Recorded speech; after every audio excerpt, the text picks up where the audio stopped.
Fellow FPL managers, we are gathered here today to try and figure out who the best captain is for Game Week 26. Let's get into it. Now, a lot of people ask me, they say, Borders, how are you so good at FPL? I just smile and wave. Sometimes they ask me, who is the best captain in FPL? Usually, I slap them on the back of the head. I say, it's obviously Salah, you donut.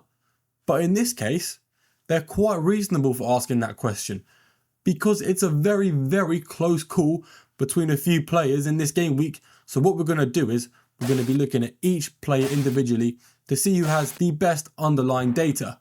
Then we're going to look at each fixture they have and see who is playing against the best defense, who has the hardest fixture, and the worst defense, who has the easiest fixture.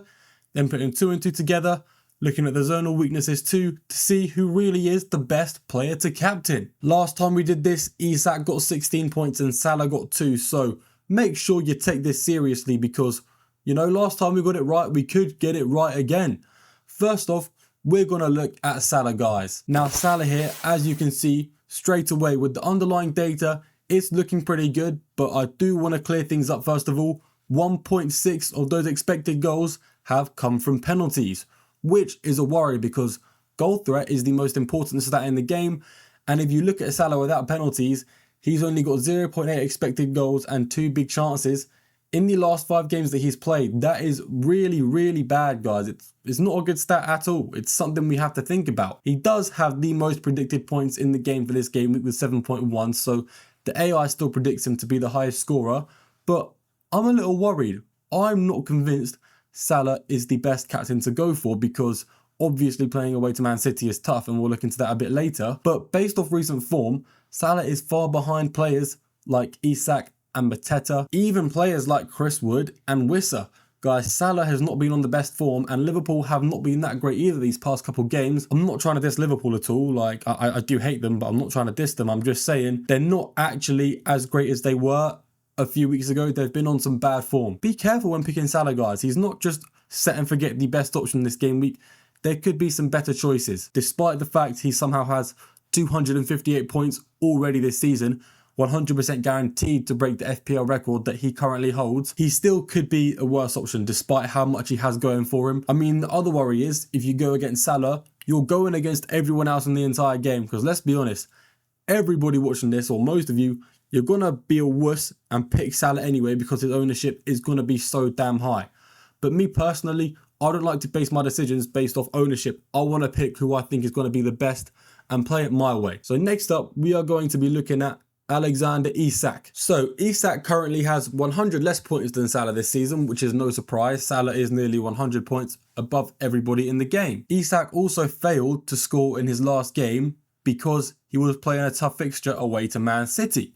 I mean, you know, maybe City could carry that momentum into the Liverpool game because holding Newcastle to 0 goals, pretty much no one can do that. I mean, even Liverpool conceded 3 to them. On the predicted points for this game week, Isak is only slightly lower than Salah. He's very high. The AI predicts him to do well, but just slightly worse than Salah. If we move to Isak's underlying data as well, we can see he has 2.3 expected goals, very similar to Salah's 2.4, except 0 of these expected goals is coming from penalties. It is all chances from open play or maybe a corner or a free kick. And like I said, goal threat is the most important stat when picking a captain, guys. Goals gets you the most points.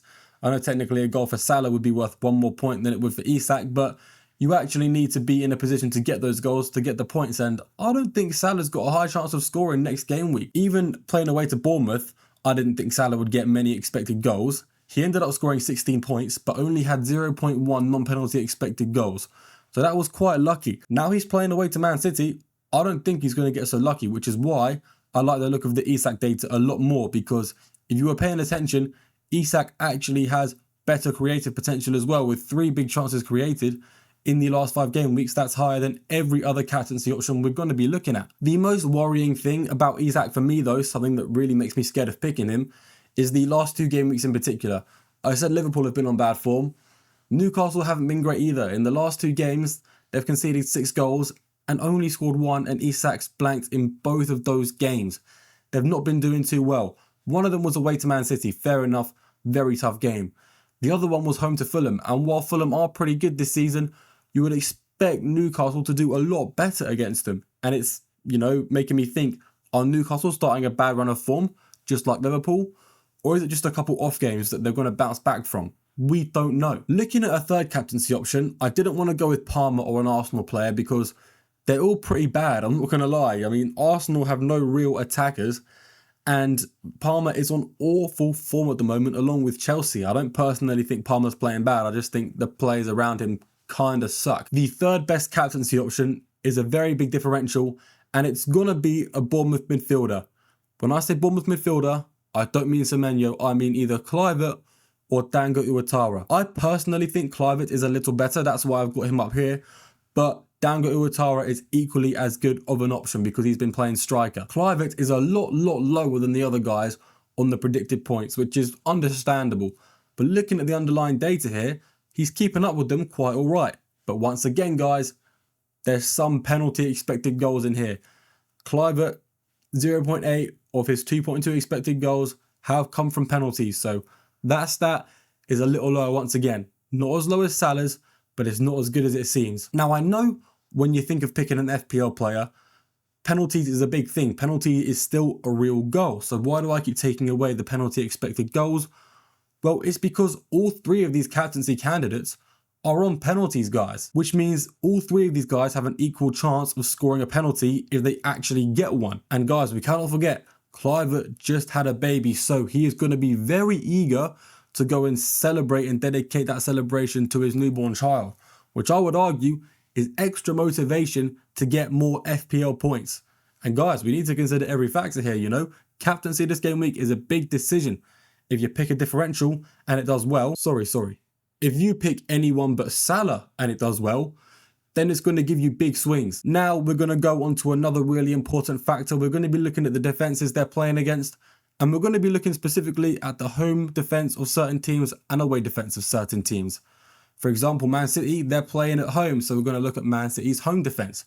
Forest and Wolves, they're playing away, so we're looking at their away defense to make the data as accurate as possible for this game week. Now, I was already a bit hesitant on Salah, but looking at the defenses here, City quite clearly have the best defense out of all three options, as if that was ever in doubt already. I know Forest defense is also really good, but they're playing away while Man City is playing at home. And if you look at the stats here, it clearly shows they are more solid. But what really convinces me not to pick Salah here is the zonal defenses. To help you understand zonal defenses, I'm going to show you a very even zonal defense with no real weaknesses on the screen now. This is what a team would look like if it had no real weaknesses defensively. It's just evenly spread, roughly 50% in the center, then roughly 25% on the left and on the right. That is fairly evenly distributed. That is a team where you could say it has no real weaknesses. When we look back at Man City here, guys, they have a very strong left flank. And you guessed it, that is Salah's side. That's the side Salah's going to be on, and Man City clearly know how to defend that really well. I know you're probably sick of me telling you why Salah isn't a great captaincy option to go for, but at the end of the day, guys, like we looked at earlier, he has 258 points this season already, and even in the games where he doesn't get many expected goal involvements, he still does really well to get points. I know that, and I know most of the game is going to go with Salah, so either way, going without Salah is going to be scary. But on the other hand, when there's so many signs saying Salah is not the best captain to go for, it's really hard for me to ignore them because I want to take advantage of this moment where some differential options could be better and could get me more points. So if you like to play the game boring or you just want to hold your rank because you're already at a good rank, Salah is probably your best captain to go for. But if you don't care about ownership, you just want to play the game the best you can, or if you want to gain rank, we've got to be looking at the other options for captaincy. So let's take a look at the defence Isak is playing against. He is playing against Nottingham Forest, and that Forest away defence is still pretty good. It's not nearly as good as the Man City one, but they still do well. They keep a solid amount of clean sheets despite maybe not deserving that many clean sheets because Matt Sells is just a very good goalkeeper this season. And looking at their zonal weaknesses, there really isn't one. Like I said, fairly evenly distributed. You could argue that they're decent at defending the centre because 50% is fairly low for central zonal weaknesses. Usually it would be a little bit higher, around 53, 54%. And I know Isak does play down the center, but if you look at Isak's heat map, guys, it is actually, you know, everywhere in that front line, the left, the right, and the center. So zonally speaking, shall we say, it doesn't really affect Isak because he can play down the left, down the right, down the center. He switches it up all game. The fact Forest have no real strength against Isak, the same way Man City does against Salah, for me, that's enough to prefer Isak over Salah. I'm saying it right now, guys. I think Isak is a better captaincy option than Salah. And if Salah does outscore Isak, it's going to be through either a penalty or just Salah being the best player in the world. This leaves us with the Wolves defense. Now, guys, as if it wasn't in doubt already, that Wolves fixture is the easiest out of all our captaincy options. Wolves are not good at all. They've been quite bad this season. They're in a relegation battle with the 3 newly promoted teams, and they've only kept 1 clean sheet away all season. They've also conceded 30 goals. There is clearly a goalkeeping issue here because looking at the stats, they should be doing a little better. You know, 3 expected clean sheets, only 1 clean sheet kept. 21 expected goals conceded. They've conceded 30. Looking at the zonal defense as well, Wolves have the weakest left flank in the game, the complete opposite of Man City, which means the right side is the side you want to target when looking at Bournemouth players. Guys, David Brooks is the player who plays on the right side for Bournemouth. We are not even going to consider having him captain, okay? As for Kluivert, he is similar to Isak in the sense he can play down the left and down the right and down the centre because he's an attacking midfielder. He will obviously mainly be down the centre, but for an attacking mid, it's different. You know, you have a striker, a left winger and a right winger. Zonal defenses means a lot more for them than it does anyone else. For an attacking mid, you are in every single attacking play. You could be down the left side, you could be down the centre, you could be down the right side. And looking at Kluivert's heat map here, kind of similar to Isak in the sense he can attack from any side. So Kluivert could easily head down the right side on a few occasions, you know, targeting the really weak left flank of Wolves. And there's other times where he could be going down the centre or the left, which is Wolves' stronger point, the stronger area of defence. The point I'm trying to make is that, zonally speaking, Kluivert still does all right. There's no real strength they have against him because he could easily be exploiting their weak left side all game. That could be something Iraola decides to target. The question is, does this make Kluivert better than Isak? I would argue it doesn't at the end of the day, guys.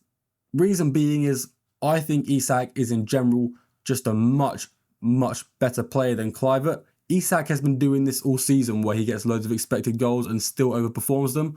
Kluivert's been doing it for the last 5 or 6 game weeks.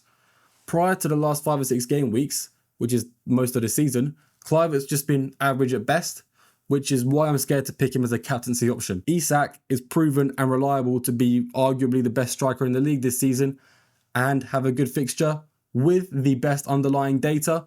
Guys, for me, Isak is the best captaincy option this week, without a doubt in my mind. So that's probably who I'm going to be going with. I do like the idea of a Bournemouth midfielder. If you want to go really risky, you can definitely bet on it. And my least favourite captaincy option, despite it being the safest, is Salah, because I, once again, do not let ownership decide for me. I am brave. I play my own way. So if you want to play safe, go for it. Pick Salah. But if you want to pick the best captaincy option for your team, go with Isak. Guys, let me know if you agree with me or disagree with me on this one. I think I'm making some bold statements. I'm definitely making some bold claims that could be wrong. But this is truly what I believe. So yeah, argue with me in the comments if you want. That's completely fine. And if you did make it this far, thank you very much for watching. I will see you all in the next video.